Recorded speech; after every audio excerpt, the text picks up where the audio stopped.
Bien, ya hemos dicho lo más importante de su pensamiento. Vamos ahora a hablar sobre la estrategia para la victoria.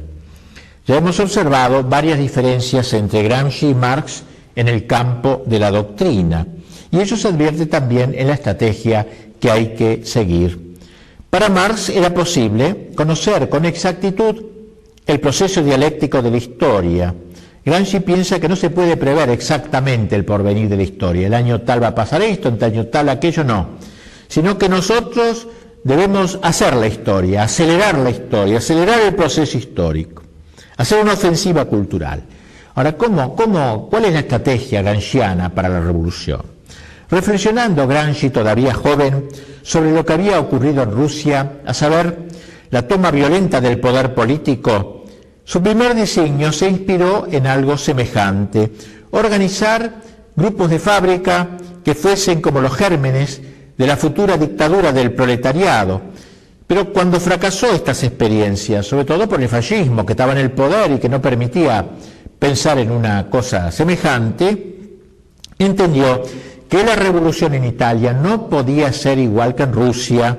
Si para Lenin el primer objetivo era la conquista del Estado, para Gramsci al contrario lo es la conquista de la sociedad civil, entendida en el sentido de ideas y de cultura.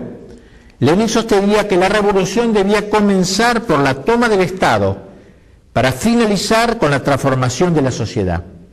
Gramsci invierte los términos: hay que comenzar por la sociedad, transformar la sociedad para culminar con la toma del poder político del Estado.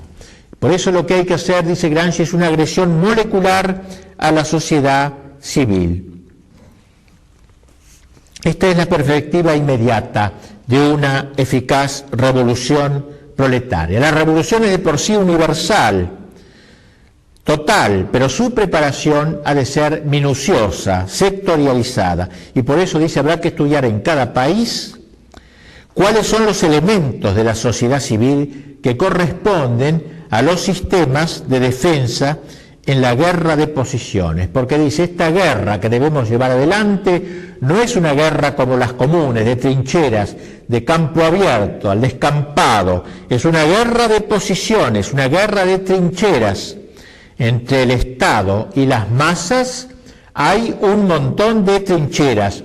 No se trata de tomar el Palacio de Invierno, el Palacio de los Zares de Moscú, sino las casamatas de la cultura que separan el Estado del pueblo. Y en esto coincidía con el último Lenin, el cual afirmaba hay que sustituir el asalto por el asedio.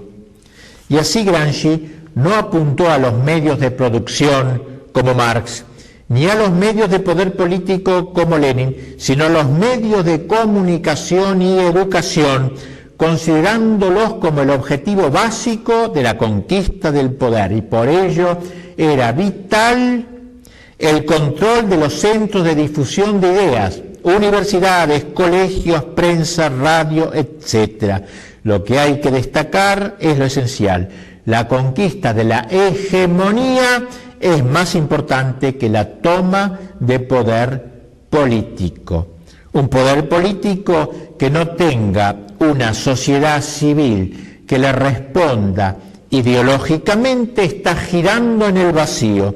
Si se logra que la mayoría acepte la ideología inmanentista, la ideología socialista, la toma del poder político será como recoger una fruta madura. Como se ve, se trata de una estrategia sin tiempo, y por eso esta estrategia hará que una vez uno se alíe con tal partido, luego lo repudie y se alíe con otro. Esta estrategia está impregnada de rasgos maquiavélicos. No en vano, para Gramsci, el moderno príncipe es el Partido Comunista, quien no deberá desdeñar los consejos de Maquiavelo. Debe ser realista, aprovechar toda ocasión, toda alianza para alcanzar los objetivos que se proponen. El príncipe de Maquiavelo se movía en el ámbito de la historia renacentista, de los palacios, de las familias. En cambio, el partido, como moderno príncipe, es el agente de la historia total, de la sustitución de una hegemonía por otra. Y por eso deberá ser un príncipe flexible, astuto, que sepa hacer cálculos, sumas y restas, que sepa preparar las traiciones de clase de que hablaremos enseguida.